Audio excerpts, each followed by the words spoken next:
যদি বলা হয় ডাইজেস্টিভ সিস্টেমের ছবি আঁকতে, তাহলে আমার এই যে ট্রাক্ট এবং অ্যাক্সেসরি অর্গান দুটো মিলিয়ে আঁকতে হবে।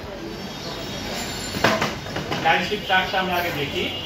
আজকে আমরা আলোচনা করবো ডাইজেস্টিভ ট্রাক্ট বা পরিপাক নালী। পরবর্তীতে আমরা ডাইজেস্টিভ অর্গান অ্যাক্সেসরি অর্গান নিয়ে আমরা আলোচনা করব। ডাইজেস্টিভ ট্রাক্টের মধ্যে আমাদের প্রথম হচ্ছে গিয়ে কি, প্রথমটা হচ্ছে গিয়ে এখানে মাউথ,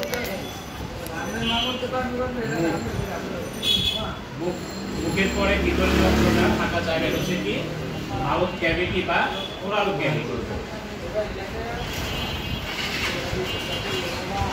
হচ্ছে কি ওরাল ক্যাভিটি, বাংলায় বলা হয় মুখ গহ্বর। কোন কোন বইয়ে আছে মাউথ এন্ড মাউথ ক্যাভিটি অথবা মাউথ উইথ ওরাল ক্যাভিটি, একই কথা। তো মুখ এবং মুখ গহ্বর আমাদের ট্রাক্টের প্রথম অংশ, শুরুর প্রথম পার্ট। এর ভিতরে জিহ্বা থাকে আমাদের টান এবং টিপ থাকে দাঁত। এই জিহ্বা দাঁত হচ্ছে আমাদের অ্যাক্সেসরি অর্গান, আনুষঙ্গিক অর্গানের মধ্যে পড়বে।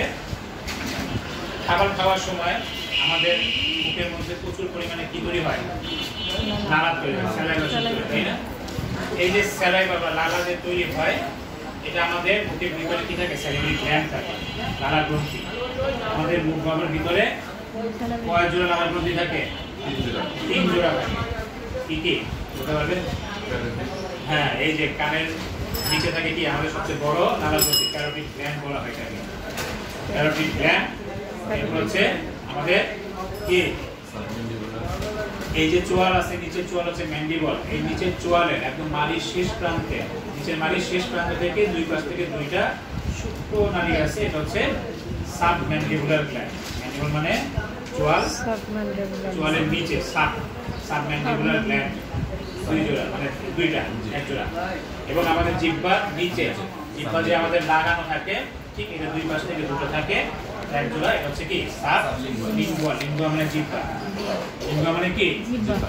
সাবলিঙ্গুয়াল মানে কি জিহ্বার নিচে থেকে আর এক জোড়া লালা গ্রন্থি থাকে, তাহলে সব 3 জোড়া। ক্যারোটিড গ্ল্যান্ড দুইটা, সাবম্যান্ডিবুলার গ্ল্যান্ড দুইটা, সাবলিঙ্গুয়াল গ্ল্যান্ড দুইটা। তাহলে এগুলো হচ্ছে অ্যাক্সেসরি অর্গানের লালা গ্রন্থি, ঠিক আছে? এরপরে খাবারটা যখন চলে আসে, সোজা একদম লম্বা একটা নালী দিয়ে আমাদের কোথায় চলে আসে, পাকস্থলীতে খাবারটা চলে আসে।